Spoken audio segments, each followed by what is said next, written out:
Bonjour à tous. Dans cette vidéo, on va analyser ensemble le cours de la crypto-monnaie la plus connue au monde et on vous montrera les objectifs du possible bull run actuel. Depuis le début de 2023, le Bitcoin connaît un petit rallye haussier et tous les outils et indicateurs de trading le confirment. On a l'indicateur H-Ribbon, qui utilise le hachage pour déterminer les périodes de stress des mineurs, nous indique que le secteur minier du Bitcoin a récemment quitté une période de capitulation. Et on peut voir la pastille bleue qui apparaît et qui nous indique une reprise chez les mineurs. On a aussi l'oscillateur stochastique du Bitcoin qui se synchronise avec les hauts et les bas du cycle, nous indique aussi une très forte volatilité avec une puissance historique pour le Bitcoin. On a aussi le ratio des stablecoins qui atteint des sommets et qui laisse entendre une continuation haussière avec beaucoup de fonds qui seront prêts à entrer sur le Bitcoin et les autres actifs crypto. Sur ce graphique du Bitcoin, on est sur une échelle d'observation mensuelle. Et la première chose qu'on constate est que le marché haussier du Bitcoin n'a jamais pris fin.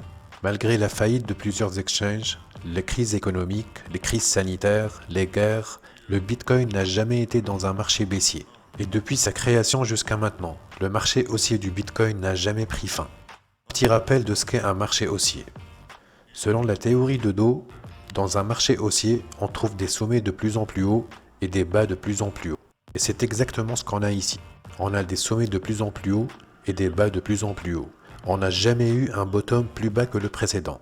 Donc depuis sa création, le Bitcoin n'a jamais connu un vrai marché baissier. Il y a eu des phases haussières et des corrections, mais jamais un vrai bear market. Sur ce graphique en monthly, on a utilisé l'indicateur technique LEMA. LEMA ou la moyenne mobile exponentielle, c'est un indicateur technique qui nous permet de déterminer la tendance de la valeur d'un actif. On peut combiner l'utilisation de la moyenne mobile avec d'autres indicateurs techniques pour appuyer une probabilité ou confirmer un scénario. Ici, on a la ligne de la moyenne mobile en blanc. Et on peut voir qu'à chaque fois que le cours du Bitcoin a croisé la moyenne mobile, on a eu un début de grande phase haussière. Comme vous voyez, ça s'est produit en 2012, en 2015 et en 2019. Et là, en ce moment, en 2023, le cours du Bitcoin est sur le point de croiser la ligne de la moyenne mobile. Pour le moment, rien n'y est fait. On doit attendre la clôture de la bougie de ce mois, au-dessus de la ligne de l'EMA, pour confirmer le début de la prochaine phase haussière. On va passer maintenant en weekly pour mieux analyser le cours et connaître les objectifs de la prochaine phase haussière. Dans cette analyse, on utilisera la théorie des vagues d'Elliott combinée aux extensions de Fibonacci. En mathématiques, la suite de Fibonacci est une suite d'entiers dans laquelle chaque terme est la somme des deux termes qui le précèdent, et l'application de ceci dans la nature est partout. Dans la technique des vagues d'Elliott, les ratios de Fibonacci sont des points de terminaison communs où chaque vague peut se terminer. On va commencer ici depuis l'ATH de décembre 2017. Donc après cet ATH de 19 800 $, on a eu notre vague baissière qui a duré un an jusqu'au bottom des 3122 $ de décembre 2018. Cette vague baissière est décomposée en double zigzag, W, X et Y. La vague W, on a eu un zigzag, A, B et C. Ensuite, la vague X en triangle. Comme vous voyez, on a les vagues du triangle A, B, C, D et E. Et enfin, la vague Y, composée d'un zigzag A, B et C. Et si on prend l'outil Fibonacci et qu'on fait l'extension de la vague W, on verra que le ratio Gold des 1,618 nous indiquera précisément le bottom de cette vague baissière aux 3200 $.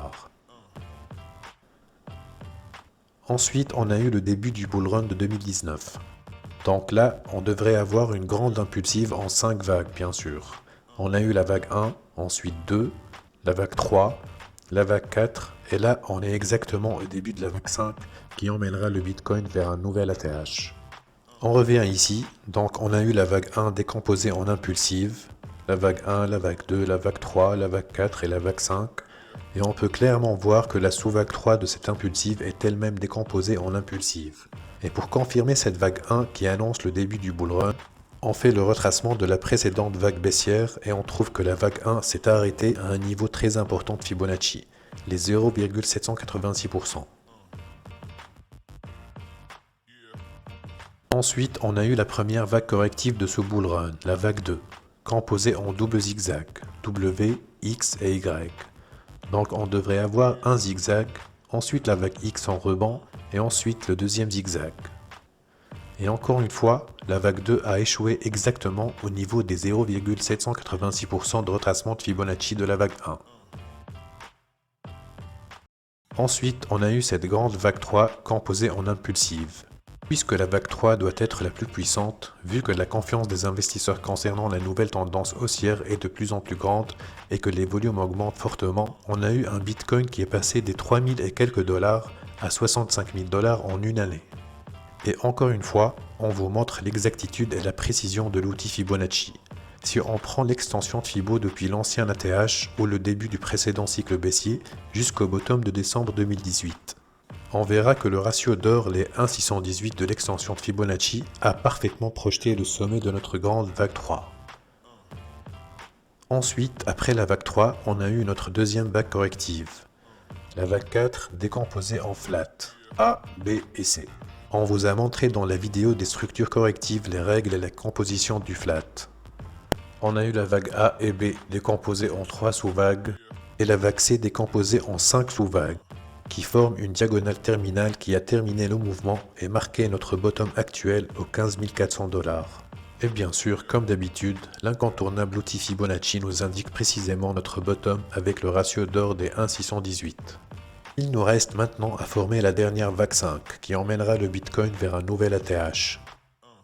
Mais avant de connaître les objectifs de cette vague 5, on va vérifier qu'on a bien suivi les règles de cette grande impulsive et que notre scénario tient la route. On a la vague 2 qui a presque retracé la totalité de la vague 1 et qui n'a pas dépassé la racine de la vague 1. Ensuite, on a la vague 3 qui est la plus longue. On a les vagues correctives, la 2 et la 4, qui sont différentes en amplitude et en composition. On a eu une vague 2 en double zigzag et une vague 4 en flat. Et si on considère qu'on a eu notre bottom ici aux 15 400 dollars, alors on n'a pas dépassé le haut de la vague 1. Donc on peut confirmer qu'on est bel et bien dans une impulsive haussière et qu'on doit forcément avoir une vague 5. Et pour connaître les objectifs de cette vague 5, comme d'habitude, on prend l'extension de Fibo depuis le sommet de la vague baissière jusqu'au bottom. Et là, le ratio d'or nous donne un objectif à 160 000 dollars le Bitcoin. Et toute cette analyse et cet objectif qu'on a repose sur le fait qu'on a eu notre bottom ici aux 15 400 dollars et la fin de ce flat. Parce que si le cours du Bitcoin va plus bas que notre bottom actuel, on sera dans un tout autre scénario et toute cette structure sera invalide. La vague 4 ne serait plus un flat et ne serait même pas une vague 4. La vague 4 serait terminée ici aux 29 300. Ensuite la vague 5 ici à l'ATH.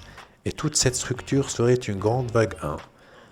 Et dans cette hypothèse, on serait toujours en cours d'une vague 2 qui ira forcément plus bas. On aura peut-être une autre impulsive baissière qui emmènera le cours du Bitcoin vers les 14 000 ou même les 12 000 et qui formera avec la dernière vague baissière qu'on a eu un zigzag. En conclusion, nul n'a de boule de cristal concernant l'avenir du Bitcoin et des crypto-monnaies. Mais rappelez-vous qu'il y a 10 ans, le Bitcoin coûtait 10 dollars et aujourd'hui il coûte 25 000 dollars. Donc même si le Bitcoin tombe à 10 000 dollars, il n'y a aucune valeur financière qui a fait un tel bond en si peu de temps. Techniquement, le marché haussier du Bitcoin devrait se poursuivre et continuer avec force. Mais malgré la valeur de la technologie et tous les atouts et les avantages qu'offre le Bitcoin, il existe un certain nombre de préoccupations que tout le monde devrait savoir et qui freinent ses perspectives, comme les faillites des exchanges, les réglementations, les répressions dans certains pays, l'adoption de la technologie et la préservation de sa valeur.